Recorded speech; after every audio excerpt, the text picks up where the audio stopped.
പ്രിയപ്പെട്ട അധ്യാപകരെ, സ്നേഹമുള്ള വിദ്യാർത്ഥികളെ, 1996 എന്നെ സംബന്ധിച്ചുള്ള അത് എന്റെ അവസാനത്തെ ബാച്ചായിരുന്നു. 85 ഞാനിവിടെ വന്നതാണ്. തിരുവനന്തപുരം സെന്റ് ജോസ് സ്കൂളിൽ ആയിരുന്നു ഞാൻ അതുവരെ. 1976 അവിടെ കയറിയത്. അതിനുശേഷം ഇങ്ങോട്ട് വന്നു. അപ്പൊ 20-21 വർഷത്തെ ടീച്ചിങ് എക്സ്പീരിയൻസ് ആണ് എനിക്കുള്ളത്. അപ്പോൾ റിട്ടയർ ചെയ്തിട്ട് ഇത്രയും ആയെന്ന് വിചാരിച്ചില്ല. അപ്പോൾ എന്നാലും ഞാൻ ചെറുപ്പമാണെന്ന് എനിക്ക് തോന്നുന്നില്ല. നിങ്ങൾ മാറിയിട്ടുണ്ട്. അന്നത്തെ കൊച്ചു പിള്ളേര് താടിയും മീശയൊക്കെ വളർന്ന് വണ്ണമൊക്കെ വെച്ച് ഷേപ്പൊക്കെ മാറി. നിങ്ങൾക്ക് തീർച്ചയായിട്ടും അറിയാം, ജീവിതത്തിലേക്ക് വേണ്ടുന്ന ഏതാനും മൂല്യങ്ങൾ നിങ്ങൾ ഇവിടെ നിന്ന് സ്വാംശീകരിച്ചിട്ടുണ്ട്. അതാണ് നിങ്ങളെ പിടിച്ചു നിർത്തുന്നത്. എത്ര നല്ല ഉയർന്ന പദവിയിലെത്താനും സെന്റ് ജോസഫ് സ്കൂളിന്റെ ഓൾഡ് ബോയ് എന്ന ആ പദവിക്ക് നിങ്ങൾ അർഹരാണ്. നിങ്ങൾ പണ്ട് കളിച്ചിരുന്ന ആ ചെളി നിറഞ്ഞ ഫുട്ബോൾ ഗ്രൗണ്ടും അവിടെ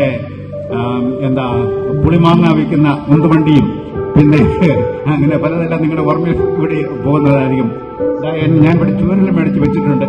ഞാനിന്ന് മട്ടിയിൽ വരാമെന്ന്, പക്ഷേ ലോഹയിൽ തന്നെ ഗ്യാസൊക്കെ തന്നെ വരാമെന്ന് പറയും. നിങ്ങൾക്കൊരു റീലിവിംഗ് വരുത്താൻ വേണ്ടിയാണ്. അപ്പൊ ചൂരലുമായിട്ട് വീശി ഞാനിവിടെ നടക്കുമായിരുന്നു. നിങ്ങൾക്കറിയാം, അധ്യാപകർ ഇത്രയും ദൂരെ നിന്നൊക്കെ വന്നിരിക്കുന്നു. അധ്യാപകരൊക്കെ അത് തെളിയിക്കുന്നത് നിങ്ങളോടുള്ള സ്നേഹമാണ്.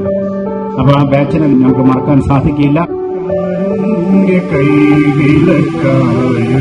ജ്യോതിസേ നേരായ മാർഗം നീ കാട്ടേണമേ.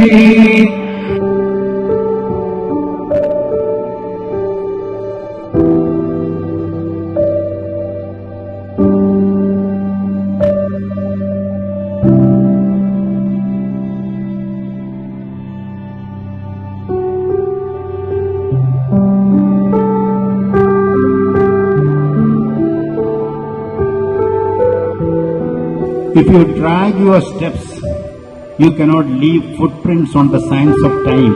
So you should put your foot down and then march forward. That is the only advice that I have to give you.